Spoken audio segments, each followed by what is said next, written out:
Selamat pagi semuanya.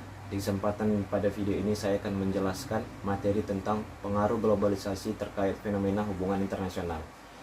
Sebelum saya menjelaskan materi saya yang akan sampaikan, perkenalkan, nama saya Charlie Frisan Sitorus, mahasiswa jurusan Ilmu Hubungan Internasional, Fakultas Ilmu Sosial dan Politik, Universitas Maritim Raja Ali Haji. Di sini saya akan mengangkat tema tentang pengaruh perkembangan globalisasi terhadap teknologi canggih militer yang menyebabkan terjadinya cyber warfare. Ya, di sini saya akan menjelaskan tentang pengaruh perkembangan globalisasi terhadap teknologi canggih militer yang memicu terjadinya cyber warfare atau peperangan dengan menggunakan senjata modern. Di mana kita tahu sendiri teknologi mengalami perkembangan yang sangat pesat. Hal ini disebabkan oleh perkembangan zaman yang semakin modern, sehingga mengubah pola hidup manusia yang lebih dinamis. Zaman yang semakin maju mendorong manusia untuk terus berinovasi, khususnya di bidang teknologi. Karena teknologi telah memberikan dampak banyak kepada setiap aspek bidang yang ada di kehidupan manusia, dimulai dari bidang pendidikan, transportasi, kesehatan, teknologi dan informasi, dan lain-lain. Kemajuan teknologi informasi dan komunikasi mempengaruhi kehidupan berbangsa dan negara, di mana kehidupan berbangsa internasional sangat saling ketergantungan. Tetapi di balik itu, semakin sering sebuah negara berhubungan dengan negara luar akan semakin memicu konflik pada kedua negara tersebut. Di samping berkembangnya kemajuan teknologi informasi dan komunikasi, ada pula dampak negatif yang ditimbulkan. Salah satu dampak negatif yang ditimbulkan yaitu memicu terjadinya perang warfare, di mana perang ini menggunakan senjata-senjata modern yang dilakukan pada negara-negara maju oleh dunia Eropa. Salah satu cyber warfare yang terjadi di dunia yaitu perang Israel dengan Palestina, di mana kita tahu sendiri Israel sangat banyak menggunakan teknologi bersenjata militer yang sangat canggih, mulai dari rudal, Iron Dome, dan lain-lain. Pengaruh globalisasi terhadap teknologi canggih militer telah ditunjukkan dari zaman Perang Dingin yang berlangsung dari tahun 1947 sampai 1991 antara Blok Timur dan Blok Barat, yang dimana Blok Timur terdiri dari Uni Soviet dan Blok Barat terdiri dari Amerika Serikat. Kita tahu sendiri Perang Dingin yaitu adalah dimana kedua negara besar tersebut sama-sama berlomba-lomba untuk membuat persenjataan militer dengan teknologi secanggih-canggihnya dengan menggunakan ilmuwan atau sumber daya manusia yang ada di negara mereka. Meskipun perlombaan pengembangan senjata teknologi militer canggih yang dilakukan oleh kedua negara adidaya tersebut menurut mereka baik, tetapi itu semua memiliki dampak negatif terhadap dunia, di mana secara tidak langsung apabila terjadinya Perang Dunia Ketiga, itu akan sangat merugikan banyak umat manusia. Pada tahun 1965, PBB telah melakukan gencatan untuk penghentian pengembangan teknologi militer yang canggih berupa nuklir, rudal, di mana perjanjian ini ditandatangani oleh 64 negara. Tetapi perjanjian itu tidak berlaku pada kedua negara adidaya tersebut karena mereka masih memberlangsungkan Perang Dingin hingga tahun 1991. Perjanjian nuklir yang dibuat tahun 1968 ini oleh PBB yang ditandatangani oleh 64 negara yang setuju berlaku selama 25 tahun ke depan dan diperbarui lagi pada tahun 1995, di mana 174 anggota PBB atau Perserikatan Bangsa-Bangsa memutuskan perjanjian nuklir berlangsung selamanya tanpa ada pengecualian. Negara-negara lain yang menemukan teknologi atau memodifikasinya turut mengikuti perjanjian ini demi menjaga perdamaian yang ada di dunia. Pada tahun 2007, hanya 3 negara yang tidak setuju tentang adanya pemberhentian pengembangan media nuklir atau teknologi canggih militer di dunia, yaitu negara India, Israel, dan Pakistan. Korea Utara sempat ikut tangan dalam perjanjian tersebut, namun Presiden Kim Jong-un menarik kembali persetujuan mereka karena menurut mereka tidak ada yang bisa mengatur negara mereka kecuali mereka sendiri.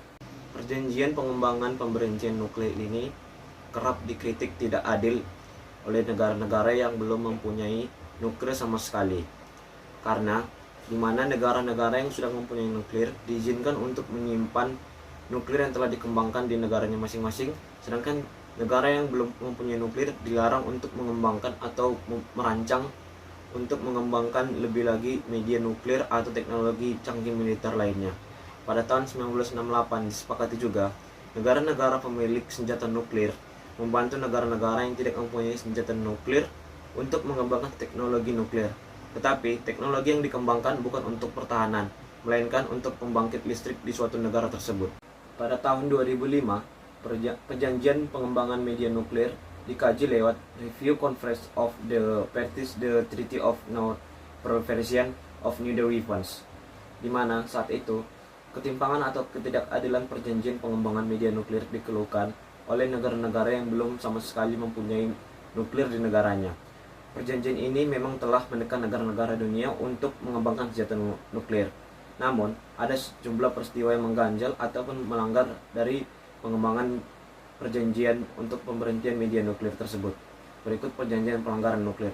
1. Di mana Korea Utara yang pada awalnya bersedia menandatangani perjanjian pemberhentian media pengembangan nuklir menarik pada tahun 2003 karena ingin mengembangkan senjata nuklir lebih banyak lagi di negara mereka demi menjaga eksistensi dan mempertahankan negara mereka dari Korea Selatan.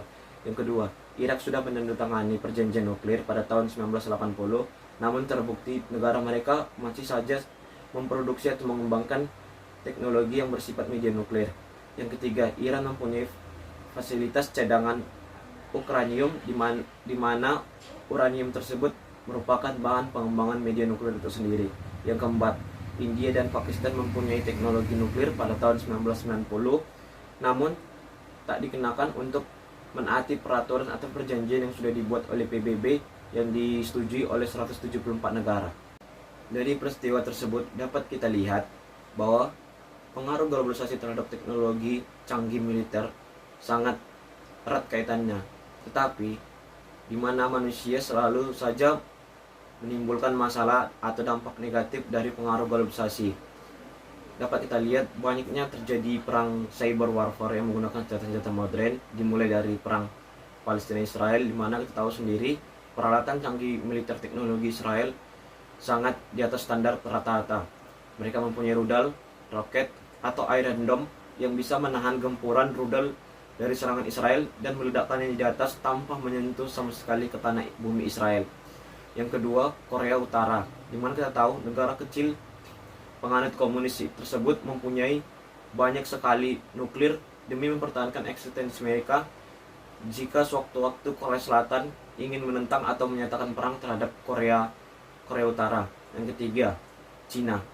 Negara besar tersebut kita tahu mempunyai banyak sekali teknologi canggih militer di mana mereka selalu mengintervensi lautan dunia, salah satunya lautan Natuna, yang dimana mereka mengklaim bahwa Laut Cina Selatan adalah milik mereka dengan mengirimkan beberapa pasukan atau armada laut kapal perang yang termasuk dari pengaruh globalisasi terhadap canggihnya teknologi militer yang ada pada zaman sekarang. Berikut beberapa cuplikan gambar atau dampak negatif yang dihasilkan dari pengaruh globalisasi terhadap teknologi canggihnya militer yang ada di dunia.